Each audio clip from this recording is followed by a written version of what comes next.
Kako pretvoriti vodu u vino, kako kamen u zlato, kako smisliti eliksir vječne mladosti, stalna su pitanja na koja znanost i daje neke odgovore koje nam se baš i ne sviđaju uvijek.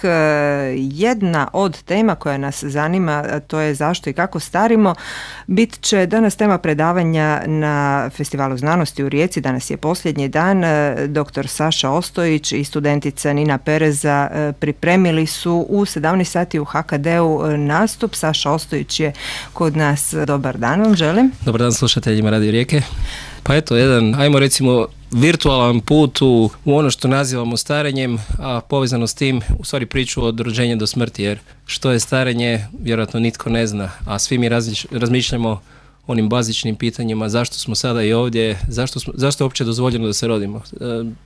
2/3 jajnih stanica u čovjeka propada i u stvari selekcija već pri rođenju je velika. Evolucijski je znači utrt naš put od rođenja, a onda i ono progresivno propadanje do samog trenutka odlaska.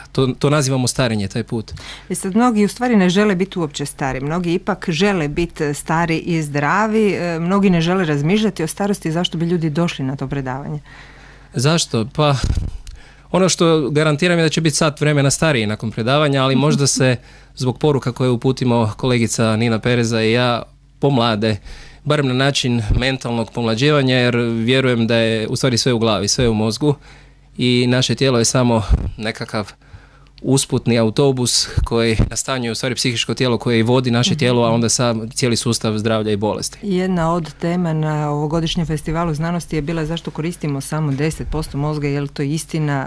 Ti si jedan od onih koji se trudi koristiti svoj mozak za prezentaciju tema iz medicine, naime docenci pri Zavodu za biologiju i medicinsku genetiku Riječkog medicinskog fakulteta, da se ono što želiš reći da na pravi način predstavi studentima. Ovo je 5. nastup na Festivalu znanosti, sutra je ova ista tema u Zagrebu gostuje. Sutra sam u Zagrebu po prvi puta, dakle na Festivalu znanosti u Zagrebu, međutim sa temom koju sam prošle godine otvorio u Rijeci na nov način, dakle nijedno predavanje se ne bi trebalo ponavljati potpuno isto. Tako evo, Zagreb je prepoznao i izazov je i predstaviti njima jednu temu koju su Riječani vidjeli već prošle godine.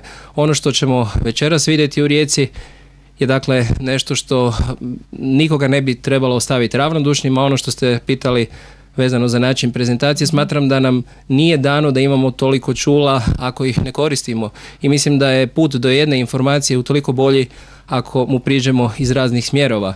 Stoga jednostavno želim da ljudi razmišljaju, da otvaraju nove asocijacije, a ono što je i akademik Rukavina pri otvorenju Festivala znanosti rekao, u stvari da je znanost umjetnost i ja to koristim u punom obliku. Dakle, znanost je jedino svrsishodna ako je prilazimo iz aspekta lijepog, korisnog, toplog, ljudskog i ako ju spustimo na zemlju. I što kažu studenti na to?